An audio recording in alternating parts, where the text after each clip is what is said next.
Greetings, Benjamin J. the Victrola Guy, with another in the series on the tinfoil phonograph. Well, I made some changes. To the stylus. I'm also recording on a different kind of aluminum foil. So I went to Walmart, several stores, and just looked at different kinds of aluminum foil. And this is extra heavy-duty aluminum foil. This is 1.2 mils thick. So it's 1.2 thousandths as opposed to 1,000th of an inch, 1 mil. And it made a difference. The problem, of course, is getting the machine adjusted and running consistently. And so I'm still waiting for that new stylus, but in the meantime, I'm just continuing my experiments with different foils and seeing what works and what doesn't, making a recording on the tinfoil phonograph. As I've said, this is probably the most difficult machine I have ever used in my life. It is really simple, but it is really difficult to get this thing to work well and consistently. So, just installed a new piece of extra heavy-duty aluminum foil. We roll the edges down around the mandrel. It gives you a nice smooth surface, except for this wrinkle I put in when I was cutting it. And that's another thing, trying to cut this is really difficult. You think it's just aluminum foil, but trying to cut it straight with a straight edge and a razor blade will cut about 3 times before it gets too dull, and then it just tears or ripples it or puts a big wrinkle across the 2-inch strip that you just cut. So the whole entire thing is difficult. The machine, getting it ready, getting it set, the foil, I mean, there's nothing easy about this. For being such a simple machine, as I said, this is by far one of the most difficult and temperamental machines I have ever used in my life.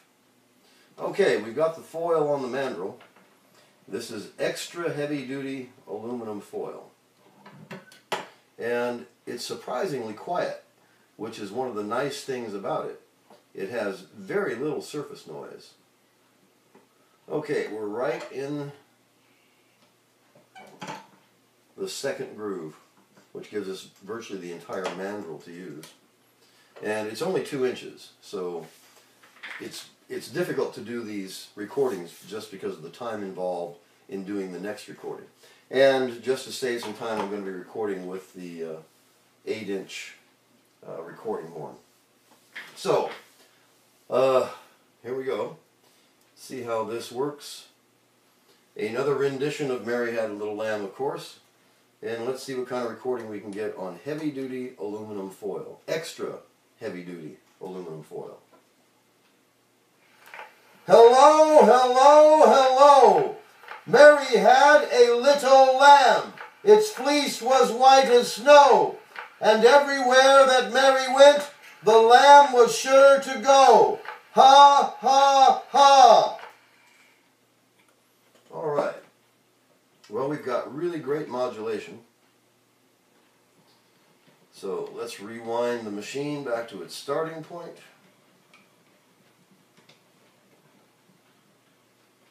And I'll play this back through a 10-inch fiberboard horn.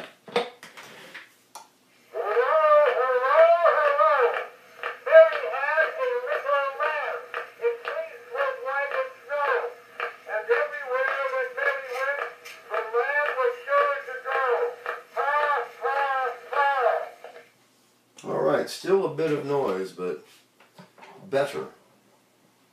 And as I said, what I'm looking for now is to get this working well and consistently. And right now, it's basically superfluous because in the next few days I'm going to be changing the stylus to a completely different kind of stylus. And I'm just doing this basically to test this foil and see how it works. I'm going to play this one more time. And with these, with this extra heavy duty aluminum foil, it should have extended the number of plays I can get out of it.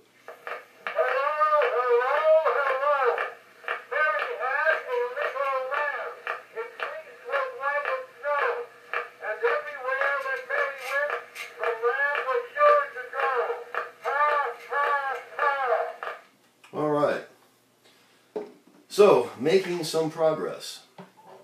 I've got the stylus locked down, so the thing I have to do now is get it working well, tune it, so it's making consistently good recordings, let it set all night, and then see if it will still make good recordings tomorrow.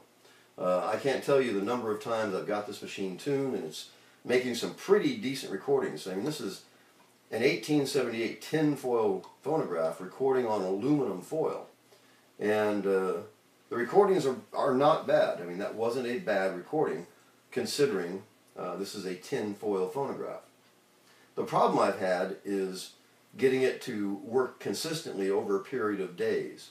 So far, if it sits for 12 hours or so without being used and you go to make a recording, you have to readjust the machine. So, in the meantime, until that new stylus arrives, I'm just doing some basic experiments. I made some changes to the stylus holder, and tomorrow I will probably make a change to the rubber snubber on the diaphragm.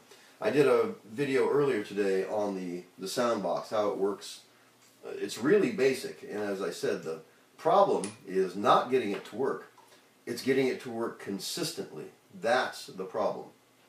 But for recording on aluminum foil, that wasn't a bad recording. So just wanted to do a quick video just to document what I'm doing here.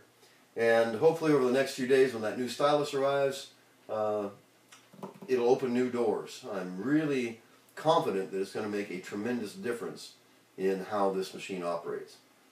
Only way to tell is to wait and see, install the new stylus, and see how it works.